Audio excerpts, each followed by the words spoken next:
Le Maroc, c'est le massif de l'Atlas, c'est le jardin Majorelle, c'est Fès, Marrakech, Meknès et Rabat. Le Maroc, c'est le tagine et le thé à la menthe, c'est Volubilis. Mais le Maroc, c'est aussi le football.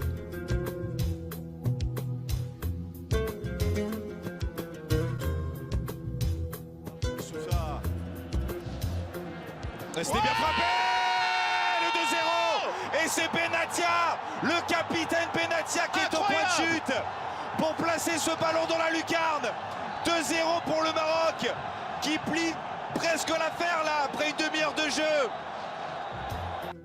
Yo les amis, aujourd'hui on se retrouve pour un nouvel épisode d'OCDM et comme vous l'aurez compris, on va parler du Maroc. C'est parti.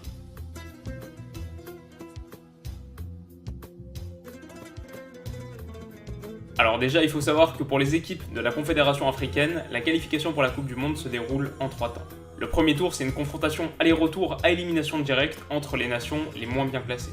Les vainqueurs se qualifient pour le second tour où les attend un nouveau match aller-retour, mais cette fois les cadors africains entrent en lice. Le Maroc a rejoint la compétition à ce stade et s'est défait difficilement de la Guinée équatoriale, 2-1 sur l'ensemble des deux matchs, mais a donc rallié la troisième et dernière étape.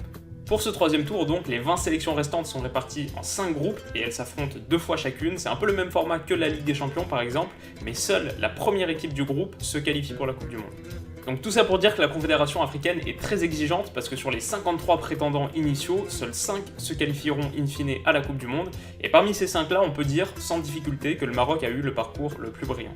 Parce que dans un groupe de qualif qui comptait la Côte d'Ivoire, le Gabon et le Mali, les Marocains ont décroché 3 victoires et obtenu 3 matchs nuls, mais surtout, ils n'ont pas encaissé un seul but. Lors de la 6e et dernière journée du groupe, les Marocains se rendent en Côte d'Ivoire et le déplacement est clairement périlleux parce que les Ivoiriens sont leurs dauphins et avec une victoire, ils chipperaient aux Marocains la place qualificative. Mais grâce à un centre-tir de Nabil Dirar à la 25e et à une reprise de Mehdi Benatia à la 30e, les Lions de l'Atlas obtiennent le précieux sésame.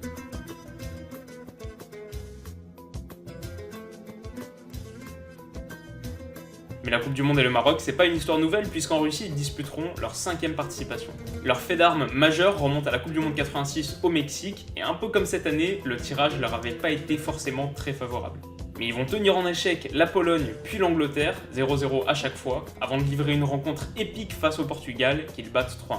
Un doublé d'Abderrazak Kairi, leur avant-centre génial, et une réalisation d'Abdelkrim Meri les propulse en 8e de finale, une première pour une équipe africaine.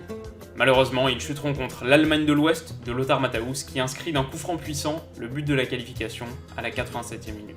Après, depuis, c'est un peu plus léger parce que les Lions de l'Atlas ont disputé les phases finales de Coupe du Monde 94 et 98, mais ils ont été éliminés au premier tour à chaque fois, et à part une finale de Cannes en 2004, leur parcours international est pas très notable.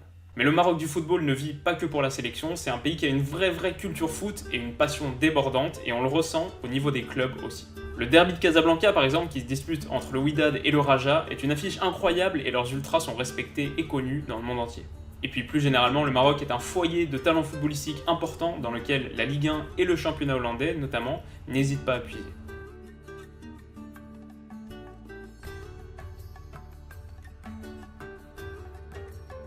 Ok, donc tout ça c'est très bien, mais à quoi ressemble la sélection marocaine qu'on va voir dans quelques semaines? Eh bien, et c'est pour ça que j'aime beaucoup cette équipe, c'est un alliage de cadres et de jeunes ultra prometteurs. Mehdi Benatia, le défenseur central titulaire de la Juve et le capitaine des Lions, est un joueur d'expérience qui évolue au niveau Ligue des Champions, et des joueurs comme Nabil Dirar ou Younes Belhanda apportent aussi leur vécu. Et donc ensuite, comme je le disais, on a quelques pépites, dont Hakim Ziyech, le numéro 10 de l'Ajax, qui est considéré à 25 ans comme un des meilleurs joueurs de l'Eredivisie, et Amin Harit, 20 ans, qui a rejoint Schalke 04 cet été. Alors tout n'est pas parfait, je pense qu'il manque notamment un vrai bon buteur, mais voilà, l'effectif est de qualité, vraiment de qualité, peut-être le meilleur en Afrique, et surtout, ils sont emmenés par un coach, Hervé Renard, qui est un super meneur d'hommes et qui démontre de très belles choses depuis quelques années.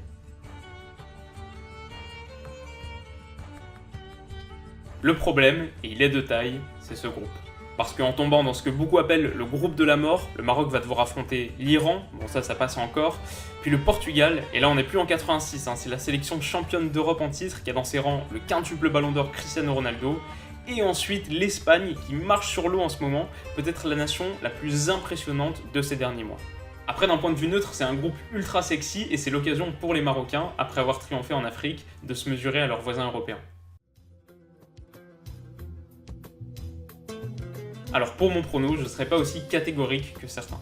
Pour moi, le Maroc a vraiment sa chance. Alors évidemment, il faut absolument remporter ce premier match contre l'Iran, mais ensuite tout se jouera face aux Portugais. Donc pour moi, c'est loin d'être impossible, mais après, si je dois absolument donner un prono, je pense que le manque d'efficacité offensive des Marocains va leur coûter la qualif. Je sais que Boutaïb plante un peu, mais c'est peut-être pas assez pour le niveau Coupe du Monde, en tout cas dans ce groupe de grande classe. Et vous, qu'est-ce que vous en pensez? Est-ce que le Maroc peut le faire? Et qui est-ce que vous voyez remporter ce groupe? Faites-moi savoir tout ça dans les commentaires. Pour être aussi habile que la perle noire Larbi Ben Barek, Objectif Coupe du Monde a besoin de votre soutien. Alors si cette vidéo vous a plu, n'hésitez pas à mettre un gros like. Et pour ne pas rater la prochaine, abonnez-vous à la chaîne. C'est gratuit et c'est une super manière de m'encourager. À demain.